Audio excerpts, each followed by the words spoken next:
Good afternoon, everyone. Good afternoon. That's better. If you all are comfortable standing, that's fine. But if some of you want to take a seat, that's fine as well. But we're going to go ahead and get started with the program this afternoon. First and foremost, thank you for coming. This is a really historic day for the City of Fredericksburg. My name is Chris Williams, and I am the Assistant Director of the James Farmer Multicultural Center at the University of Mary Washington.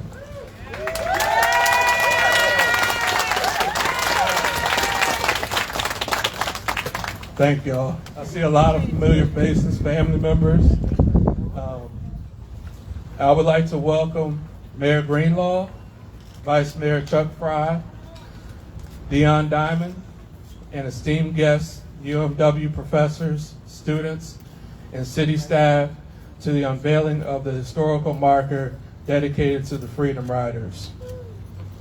On May 4th of this year, we commemorated the 60th anniversary of the Freedom Rides, organized by the Congress of Racial Equality, with Dr. James Farmer as the co-founder and director.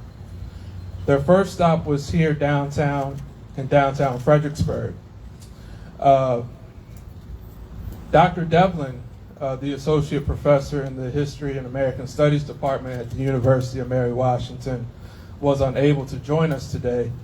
However, here to share Dr. Devlin's comments about Dr. Farmer and the Freedom Rides, I would like to invite Dr. Christine Henry, associate professor in the Department of Historic Preservation at the University of Mary Washington, to the podium. Can we give her a hand?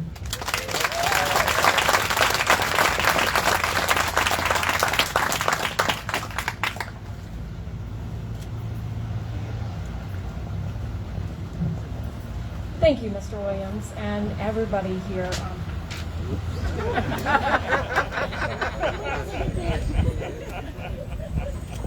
So I will be reading Dr. Devlin's comments about Dr. Farmer. I am honored to be here today and to be asked to talk about the significance of the Freedom Rides. In 1961, the Congress of Racial Equality, also known as CORE, organized the Freedom Rides to challenge the practice of segregation in interstate transportation. The Supreme Court had already determined that segregation in interstate transportation was unconstitutional as a result of two cases arising here in Virginia. In 1946, the court had ruled against segregated seating on interstate buses, and in 1960, they extended that ruling to interstate terminals like the one that we had here in Fredericksburg. Yet, despite these decisions, little had changed along southern highways and byways. CORE sought to place pressure on the Kennedy administration to enforce the Supreme Court's decisions.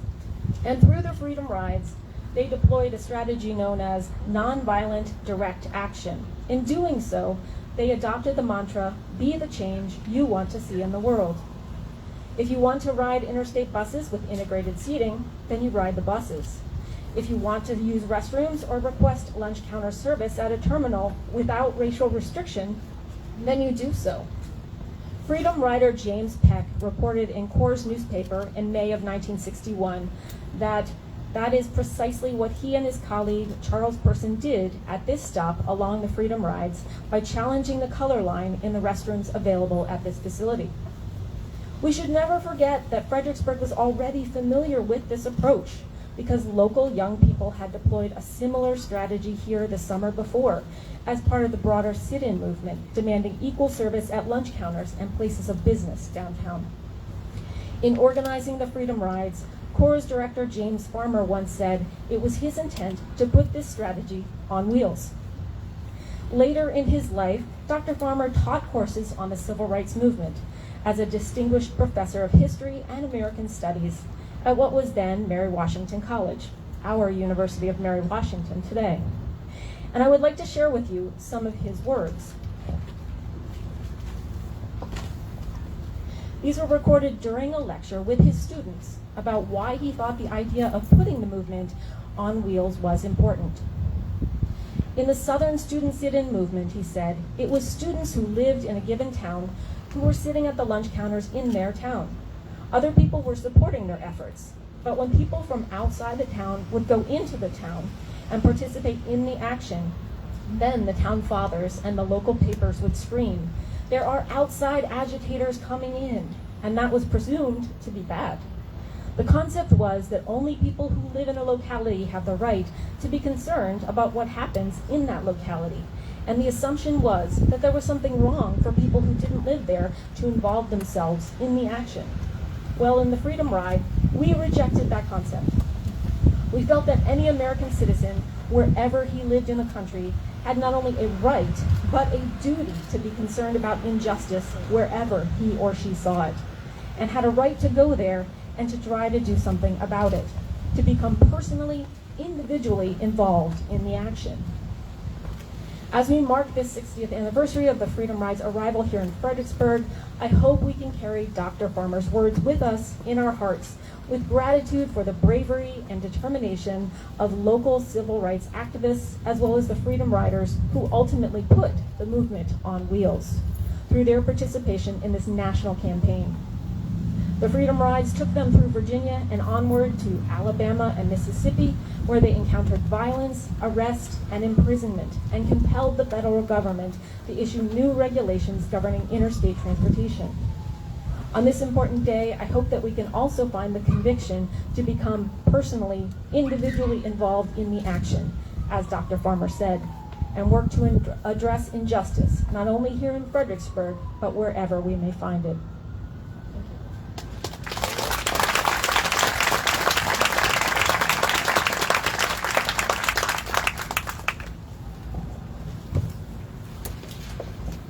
Thank you, Dr. Henry, for providing that insight on Dr. Farmer and the Freedom Rides.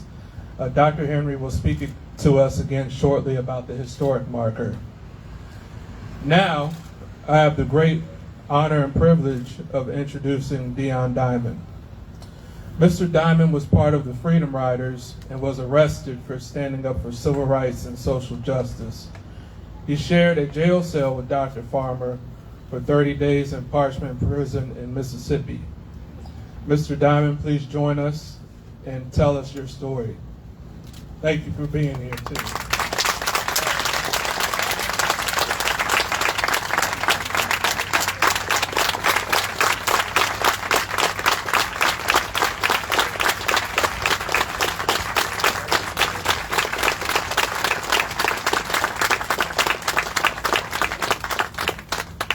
Good afternoon. Good afternoon.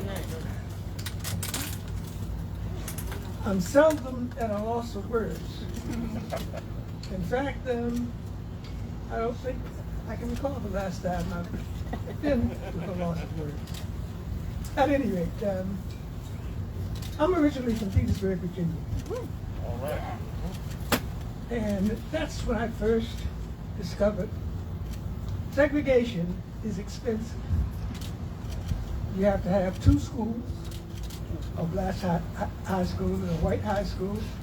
You gotta have two restrooms. You gotta have four restrooms, one for white females and one for black females. At any rate, the same thing is true about jail. For those of you who are old enough, or if you've applied for a job where they ask, have you ever been arrested? Well, I applied for a job with the federal government, and that question was posed. And the only way I could respond was, I've been arrested approximately 30 times. Please check with the FBI for dates and locations. At any rate, I started undergrad school in Washington at Howard University. And that's when I was in my sophomore year, when the sit-ins started blossoming all over the South. And we at Howard, a group of us said, you know, we are students at Howard University, supposedly the zenith, the capstone in Negro education. But we're doing nothing. Well, DC didn't lend itself to demonstrations of the type that were going on in the South. But we said, you know, if we cross the Potomac River and go into Virginia, we can see it firsthand. We organized a group called the Nonviolent Action Group, and this is 1960.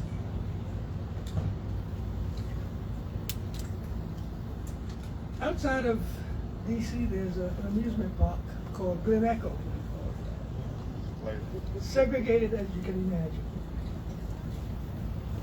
The trolley took the white kids from downtown DC, and the final stop was Glen Echo Amusement Park. Well, we put up a picket line in front of Glen Echo. The people in the community, it was called Fredericksburg, mostly a Jewish enclave. Now, that's how we got our indoctrination with cities. I'd like to merely tell you that I was in my sophomore year, and the Freedom Rides started in '61. I wasn't on that bus that came through Fredericksburg, but I was still a student. I thought I was leaving for a long weekend. That long weekend changed my life. I don't know if any of you ever have seen Changing of the Guard at Buckingham Palace, but nevertheless, let me tell you what happened when I joined the Freedom Ride in Montgomery, Alabama. And then we were taking the buses from Montgomery to Jackson, Mississippi. Now, I'd like to merely say that the bus ride from Montgomery to Jackson crossed the state line, obviously, between Alabama and Mississippi. Because the fearless, the notoriety really of what had happened on the buses in Alabama, we had 2 helicopters flying overhead. We had state police cars behind and in front of the bus that we were on. We also had Alabama National Guard on the buses with us, with unsheathed bayonets. Now, we were very naive. We thought if it was the National Guard, we would be safe. When we got to the Alabama-Mississippi state line, it was like the changing of the guard. For 50 yards on either side of the state line, you had National Guardsmen lined up. On the Mississippi side of the state line, the same was true. State police and National Guard there ostensibly to protect us. Now, all I can say is by the time we got to Jackson, the police were waiting, but a pact had been reached. They would do no harm to us if we agreed to just go in and not ride. I don't know if it makes any sense, but as soon as we stepped off of the bus, we were arrested. But the pact that was made was that they wouldn't harm us, and therefore they kept, the police and the National Guard kept the local citizens who wanted to do damage away from us as we quickly were whisked away. I can only say the following. I was a history major at Harvard, Civil War and Reconstruction. Well, let me tell you, between getting arrested in Jackson, I think I got to see under protective custody what segregation was really all about. They moved us from the local jail to the county prison farm. from the prison farm, we were moved to the state penitentiary. And that's when my first exposure to Grayton's Dr. Farmer was my cellmate for 30 days. We couldn't figure out why they kept moving us, because we were just ignorant. And then we found out they kept moving us because they kept running up to us. We didn't know that more people were coming, and more people were coming. We didn't know that, because when we got to the state then, we filled that up, but the places that we had been previously filled. At any rate, I was telling someone earlier, I've only felt uncomfortable a couple of times in life, and one was the time I spent with Dr. Farmer, and another time was when I was a roommate of, I don't know if you've heard of this, Bob Moses. Bob Moses and I were roommates in Macomb, Mississippi, for quite a while. I dare say that while I was his roommate, I weighed a grand total of 125 pounds. If I had the stomach then than I have now, I think I'd be dead. And I say that only because of the following. My bed was in a converted garage, and my bed was parallel to a lattice window. There was a freight train that every night around 11 o'clock passed by. On this one particular night, a shotgun blast came through the window. That's what I mean by, if my girth would have been as it is now, my stomach, my abdomen would be gone. Now I'm back to the issue about feeling uncomfortable. I'm essentially a loquacious person, but in the cell with Jim Farmer, I would ask a question to say something because you can't be confined without talking. Bob Moses, the same thing. I would pose a question and they would be responded in a monosyllabic manner. Yes, no. And you just, at least with me, you just can't be in a cell. And you don't want to say something that's stupid. So,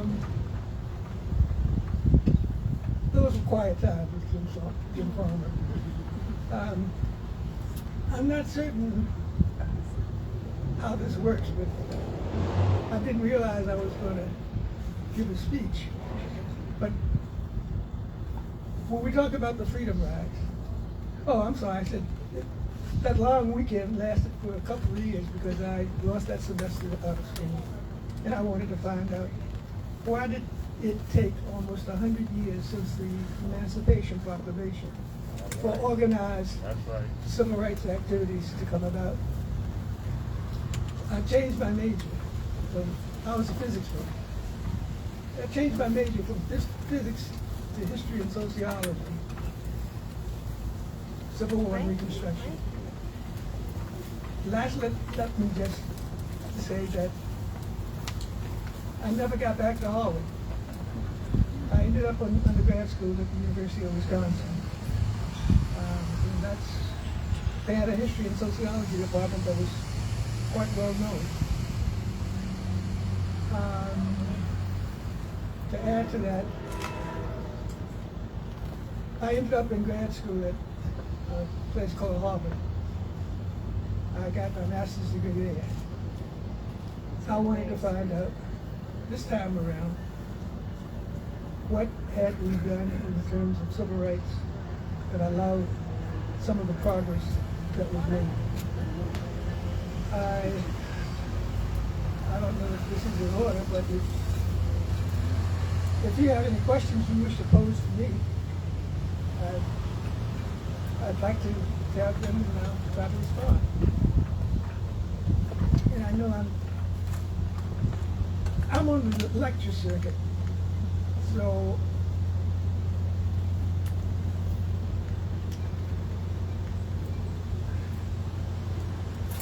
I don't know how to put it other than to say that whatever your questions are,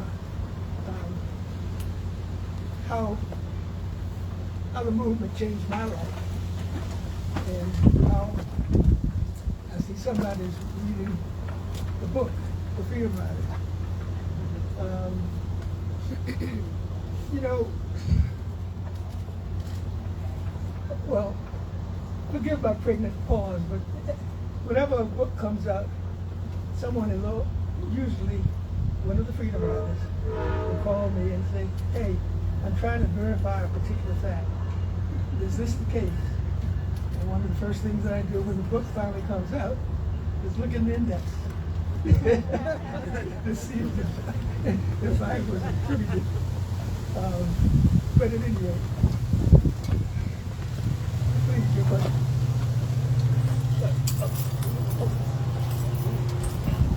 Sir, when you were in jail in Mississippi, what kind of food and diet did you receive during that time?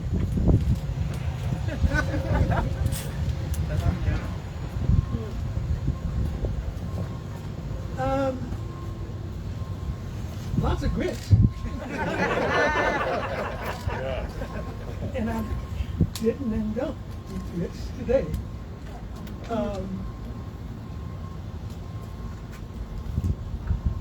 I guess on Sundays we usually got chicken.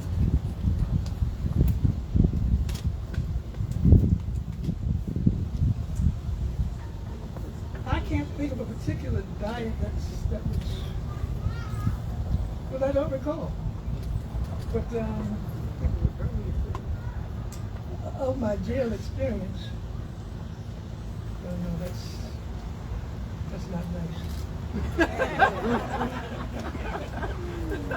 I was about to tell you how we retaliated in some of the jails, but again, I don't think you want to hear about that.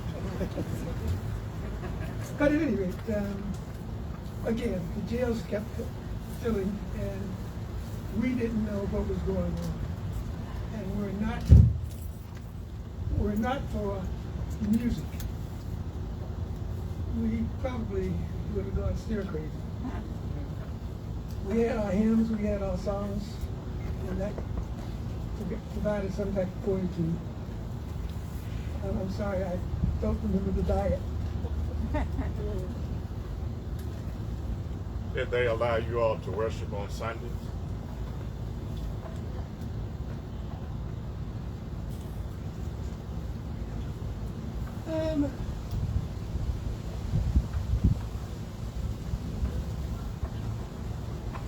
Among the Freedom Riders, we had some ministers, and we didn't have a gathering. At Parchment, particularly, we were, I think, about 10 cages, 10 cells, 2 people to a cell. They were all, there were no solid walls, just the steel bars.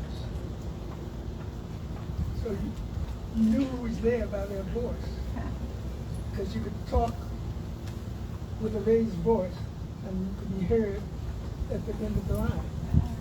So, I know this is not going to endear me, but I'm an agnostic. I once wanted to be a minister. And then I started questioning that. And to this day, I'm still agnostic.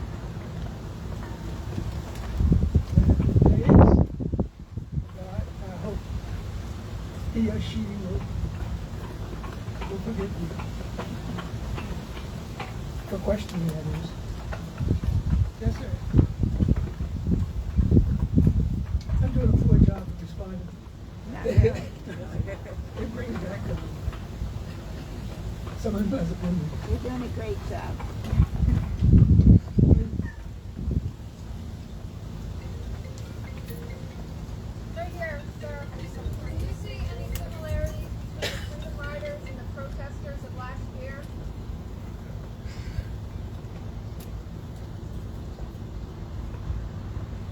I think the freedom rides and the civil rights movement is an evolutionary activity.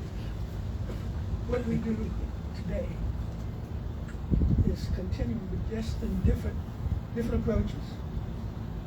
I've said many times, study your history, because if you don't know it, it's going to come back and bite you.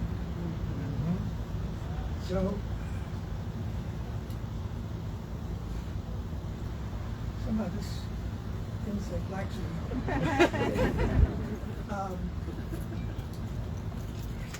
I can only say that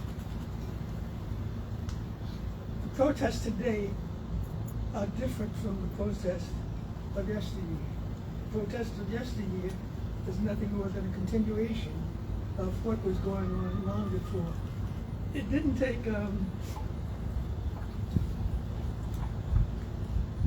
I think World War II had a heck of a lot to do with it. When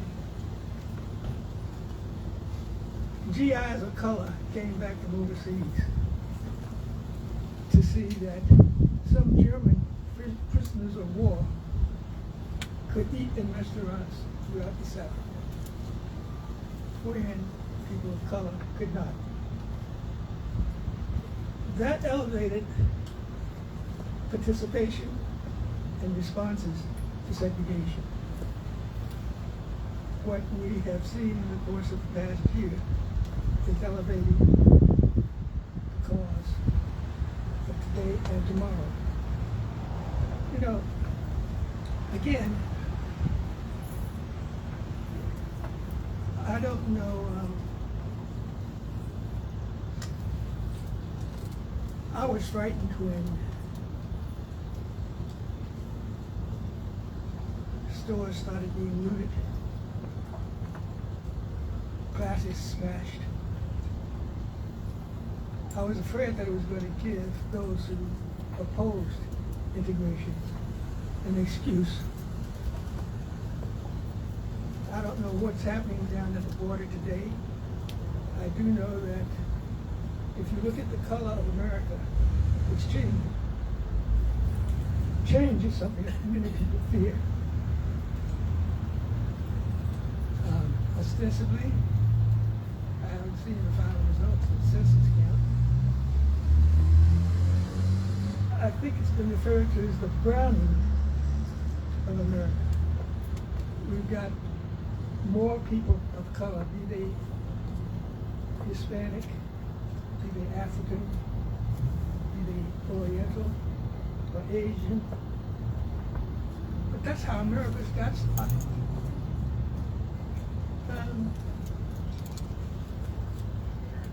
People don't appreciate the fact that the Capitol and the White House was built almost entirely with slave labor. And I say, hey, we had some talented folks. Yeah. Does that answer your question? Anyone else? I'd like to thank you very much for having me here. And I apologize in that I didn't realize I'd be speaking so long.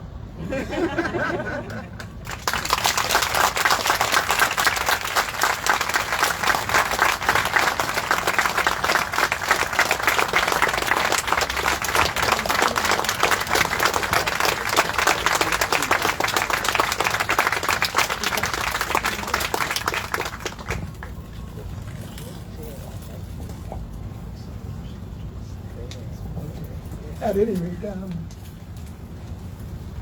I was saying I saw the book, The Freedom Rides. That's where I got the name Crazy Dion Diamond. When I was at Parchman, one of the persons who was there with me was the person that I knew as Stokely Carmichael. He says in that book that one night an inebriated white guard pointed a gun at us and I kept saying, shoot, shoot, go ahead and shoot. We're not afraid. And I'm referred to as Crazy Dion Diamond. I am somewhat crazy, but I'm not that crazy.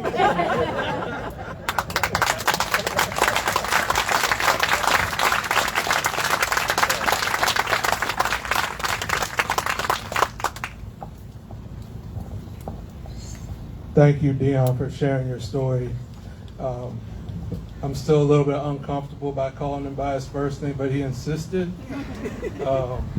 Just have an immense amount of respect for him. We really appreciate you for being with us today and hope others will learn more about the Freedom Riders and their contributions to the civil rights movement. The reason I said refer to me as Dion, I recently had my 80th birthday. And when you say mister, it makes me realize that I have gotten old. I'm not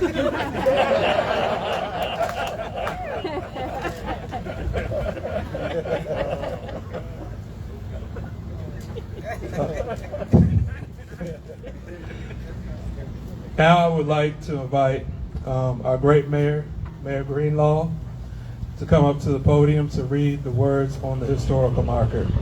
Let's give her a hand.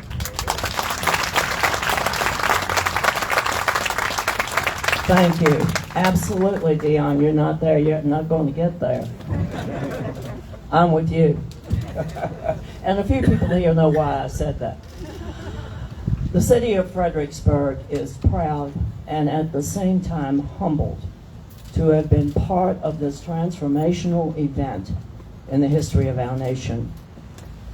The marker reads, "The Congress of Racial Equality, led by James Farmer, organized the Freedom Rides in 1961 to challenge racial segregation in interstate bus travel, which had persisted despite U.S. Supreme Court decisions barring segregation in seating, 1946, and in terminal facilities in 1960. After departing from Washington, D.C. on the morning of 4 May, the Freedom Riders first stopped here at the Greyhound Bus Terminal, where they integrated the restrooms and lunch counter without incident. As the riders traveled toward New Orleans, they encountered brutal resistance and arrest. Hundreds joined the campaign, prompting the Interstate Commerce Commission to issue new regulations enforcing desegregation. And that is what our marker says.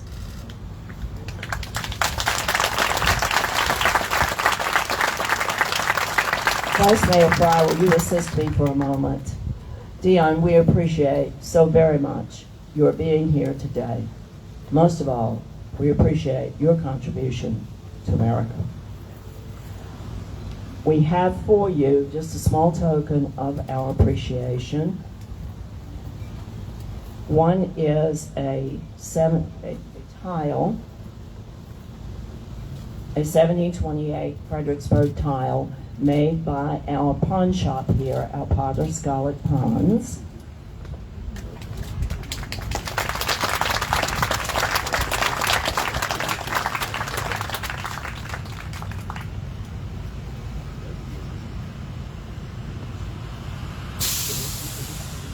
And Vice Mayor Fry has for you a picture of the marker and a picture of the bus terminal.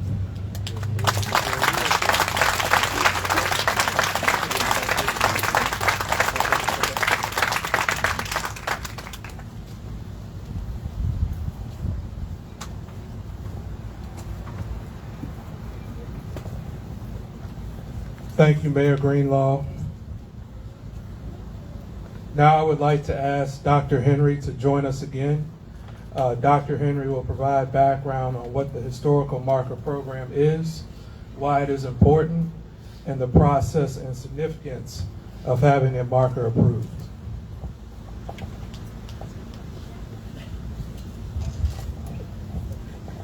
Thank you all. Good to see you all again. So it is my honor to tell you just a little bit about the marker. And maybe also let you know that it is here in front of our current firehouse, but this was the location of the bus station at the time of the Freedom Rides, and so that's why it's here. So today is a day of firsts. Virginia was the first state to create a highway marker program. It was to capture the interest of a new demographic, the motoring tourist. Started in 1926, when the state hired historian H.J. Eckenrode to connect historic events and people to the landscape, and to allow people in cars to explore this landscape on their own, at their own pace. These first markers were brief descriptions of 100 words or fewer, literally cast in bronze, that described places, people, or events that rise beyond local significance. And the first series of these markers was placed in 1927 along the stretch of US Route 1 from Alexandria to Richmond. This was, of course, before the bypass.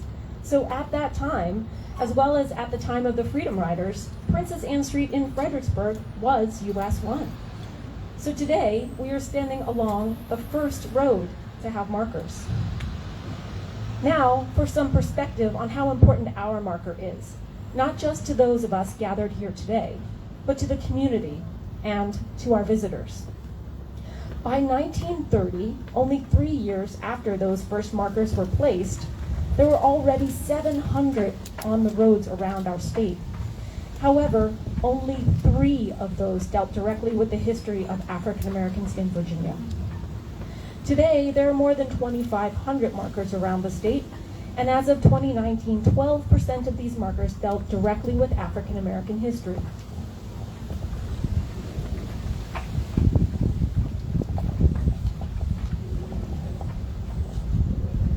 While the program started as a state-funded effort to encourage tourism, by 1976, it was no longer state-funded. While still state-administered and approved, the markers became grassroots efforts of individuals and localities doing the research and funding to mark their special places. And our marker is the result of exactly that kind of effort, where a number of people in the community, whom you've met today or will meet, at UMW, in city government, and private citizens, were all thinking that the first stop of the Freedom Rides in 1961 should be commemorated on our landscape. We began working in earnest in the fall of 2019 to do research, coordinate city departments, and submit the application for approval by the Virginia Department of Historic Resources. And our efforts were rewarded when in March of 2021, when we were notified that the committee approved the marker. Which brings us here today to this wonderful gathering where we will be the first of hopefully many people over many years to see this marker and read the history and pause to think about what these people and these actions meant at the time, as well as what they mean today. I know that as a group, we all think of this as a first step as well, to make a more diverse history visible on the landscape here in Fredericksburg. Thank you.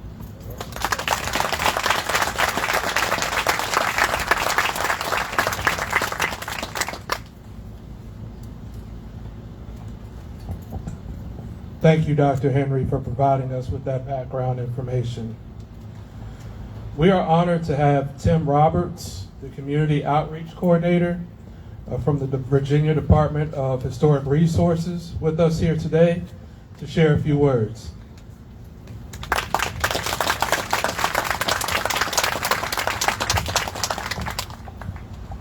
Good afternoon. It's my honor and pleasure to be here today to represent our agency. It's a very special marker dedication, and to take a few moments to share with you a bit about the marker program in our department. For those who are not familiar with DHR, we are an independent agency of the Commonwealth of Virginia within the Secretariat of Natural and Historic Resources. We administer a variety of state and federal preservation programs focused on identifying, evaluating, protecting a wide range of historic properties. One of our most popular programs, and certainly our most visible, are the historic highway markers. As Dr. Henry shared with us, the first markers were erected in 1927. which makes Virginia's historic marker program the oldest in the country. Its texts of black lettering against a silver background and their very distinctive shape make our highway markers hard to miss along the Commonwealth's roadways. To date, actually more than 2,800 have been erected throughout the state to commemorate people and places and events.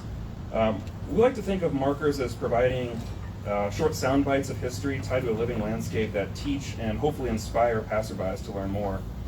I believe these dedications have the power to be unifying, validating, and even healing ceremonies. Through these commemorations, we can make history at the same time as we memorialize it. In order for a marker to be approved by Virginia's Board of Historic Resources, the topic must be of regional, statewide, or national significance, and the profound and lasting impact of the Freedom Rides rises to this level of significance without question. We can all be proud that Virginia's Highway Marker Program is the oldest such program in the nation, and there's no denying that the early markers fail to reflect the diverse experiences and contributions that have created our shared history.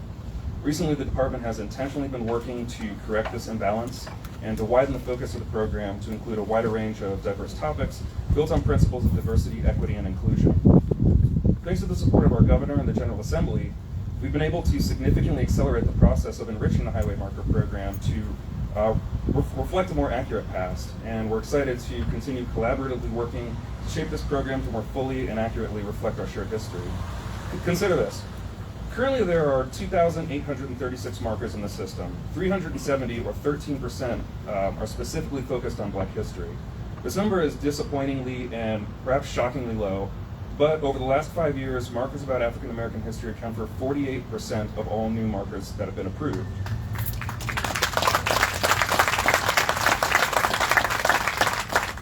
Continuing on this trend, actually today, the Board of Historic Resources will be considering an impressive group of markers that deal with facets of African American history, including winners from the Governor's Second Black History Month marker contest.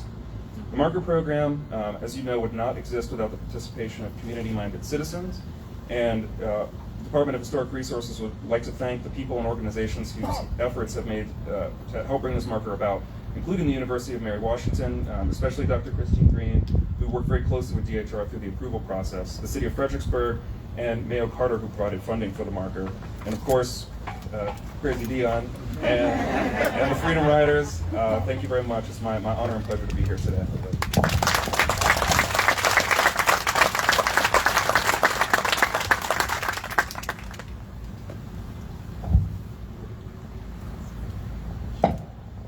Thank you, Tim, for your time and energy to be with us today.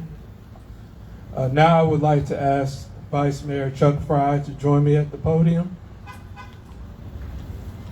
Hey, Johnny.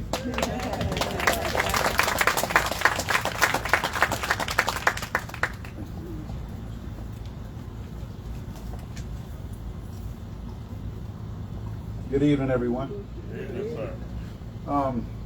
For those that know me, which a lot of you do, I'm not good with a script, and Mr. Withers, he'll run the timer on me sometimes.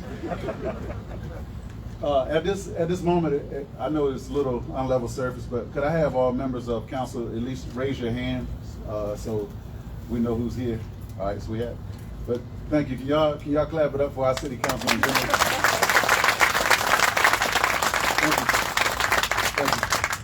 Thank you. And I said last time when we did our soft grand opening, where we couldn't have many guests, I said that this is what work looks like. And when I said that, talking about the process that Professor Henry just explained, 2019, the phone calls that we had up until probably 11 o'clock at night, based on my schedule, and the dialogue that we had about this, and the gathering of the information and all that it took for us to get here today. And it's amazing that we are here.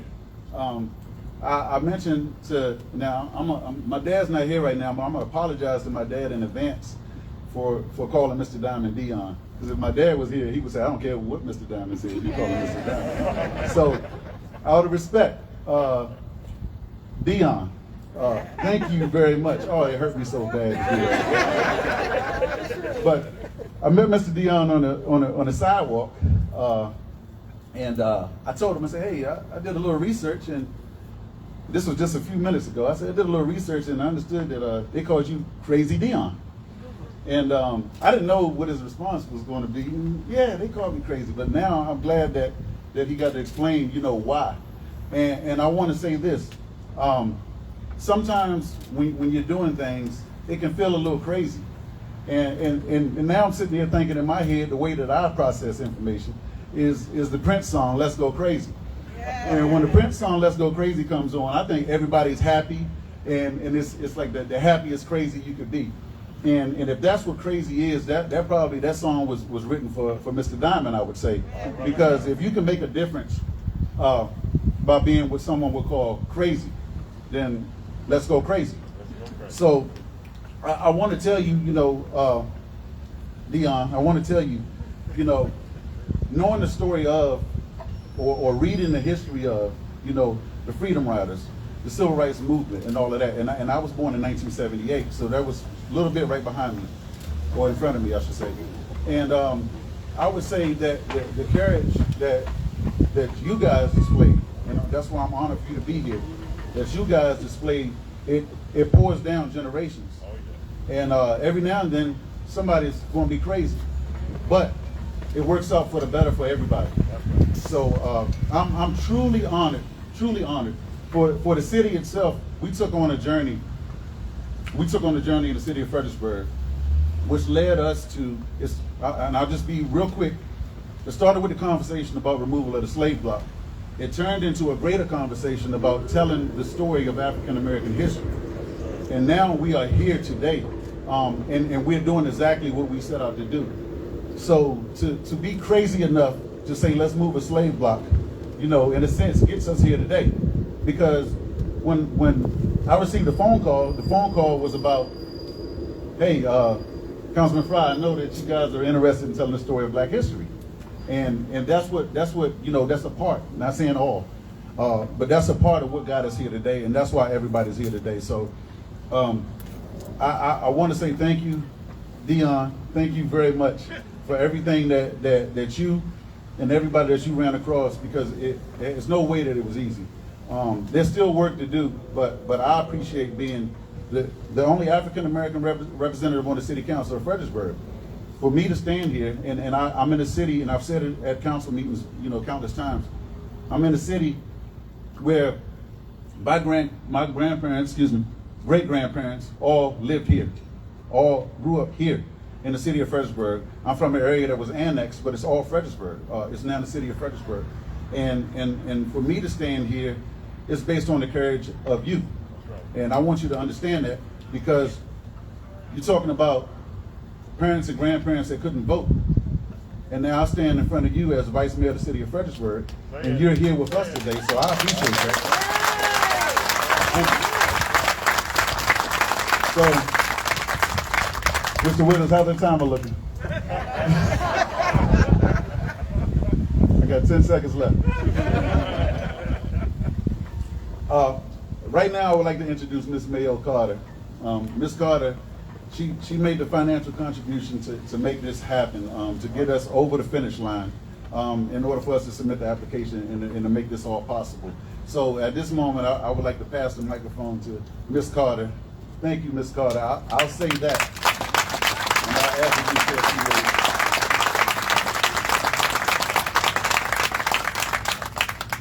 Thank you so much, Vice Mayor Fry. It is an honor to hear Dion speak and to participate in today's ceremony. The story of the Freedom Riders had a profound impact on my students. As a history teacher, I would witness this reaction thousands of times during my career. A group of rambunctious sixth graders would sit in silence as they contemplated the fact that each of the Freedom Riders signed a last will and testament prior to boarding the bus. My students realized that many of the Freedom Riders were just a few years older than they were, and yet they remained willing to risk their lives in the name of justice. As their journey unfolded through turbulence and violence, there was an ever-present, undeniable calm. And you can see it in their faces. and it is still evident today, as many, like Dion, have dedicated their entire lives to service. The Freedom Riders continue to inspire each of us with a message of hope. Their passion and sense of purpose guide us to complete this journey for justice. Thank you. Thank you, Dion.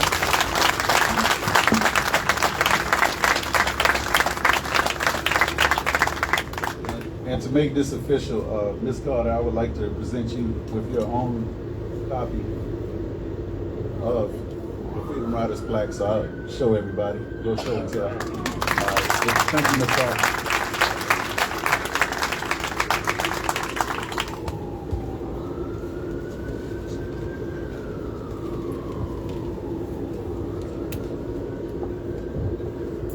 Thank you, Vice Mayor Fry, and thank you, Ms. Carter. Next, I would like to ask Sydney Baylor, a senior at the University of Mary Washington, to join me at the podium. Sydney was one of 2 interns on the Civil Rights Trail project this spring and continued with an internship with the City of Fredericksburg over the summer. Sydney will graduate next spring with a degree in American Studies. She will be reading the names of the original 13 Freedom Riders that rode the bus to Fredericksburg on May 4th, 1961.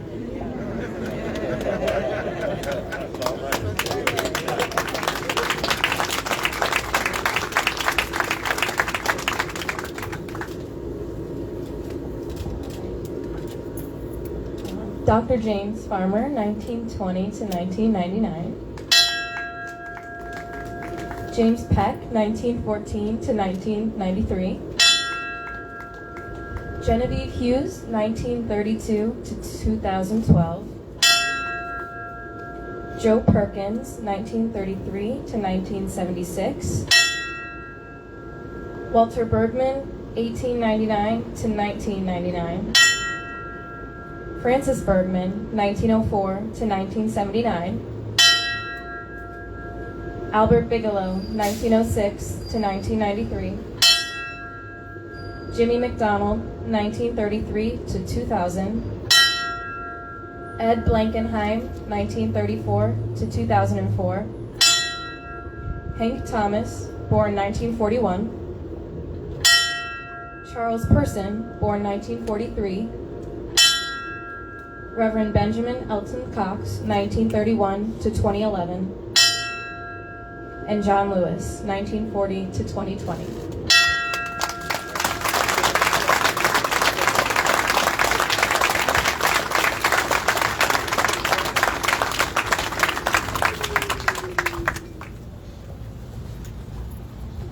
Thank you, Sydney. The James Farmer Multicultural Center and the University of Mary Washington's relationship with the City of Fredericksburg is critically important. Our relationship with the city continues with the continued collection of oral histories and work on the Civil Rights Trail, the commemoration on May 4th, and today's historic marker unveiling. As you can see, as part of this event, Bev Fitzpatrick, the Commonwealth Coach and Trolley Museum in Roanoke, Virginia, provided a 1962 bus for this event, reflecting a time when bus travel was difficult and particularly violent for the Black community. We appreciate their partnership with the City of Fredericksburg. And the bus is like,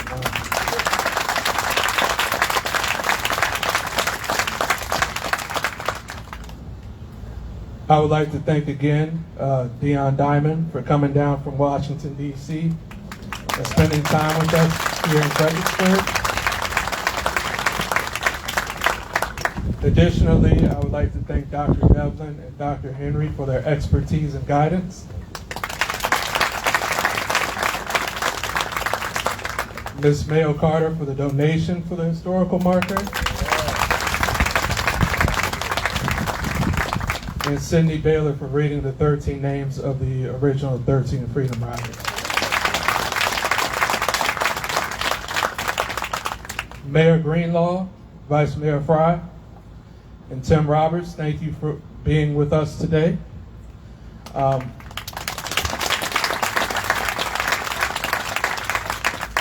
Lastly, I would like to thank city staff from tourism, planning, public works, and the city manager's office, and the Fredericksburg Fire Department for their contributions to this project.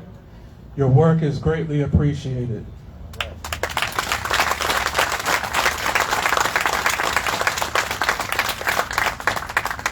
Actually, this is not on the script, but I feel it's necessary. I want to give a special thanks to Victoria Matthews.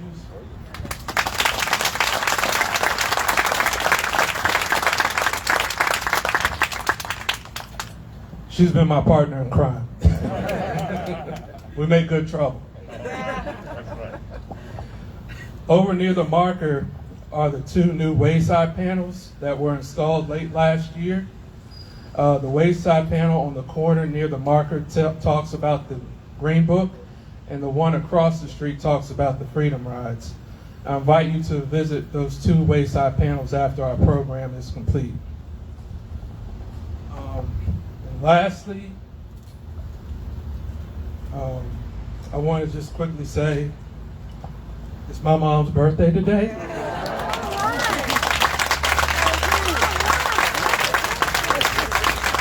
Happy birthday. And now I would like to ask you all to join me and Ms. Matthews over about the marker so we can unveil the historic marker. Thank y'all for coming out today. You're beautiful.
Which way is the face? Street, I guess. Oh, it's Put together. Come on, folks, down this way.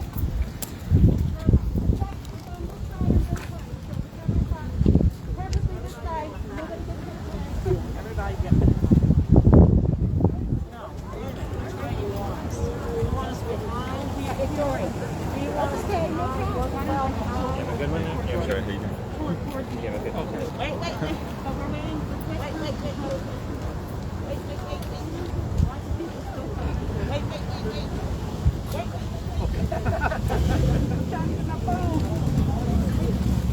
Come on, Mary. Come on. You know me. Slow Methuselah. All right, we good. Marion's good.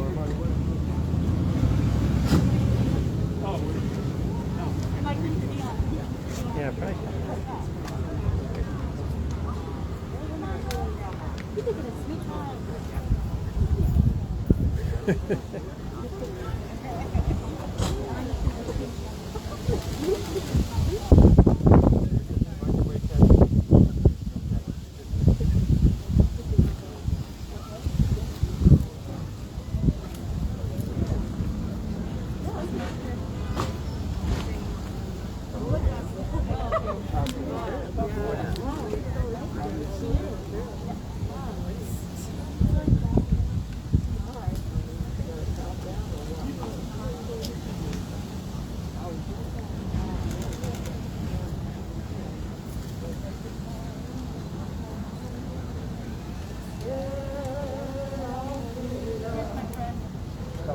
is more, and we're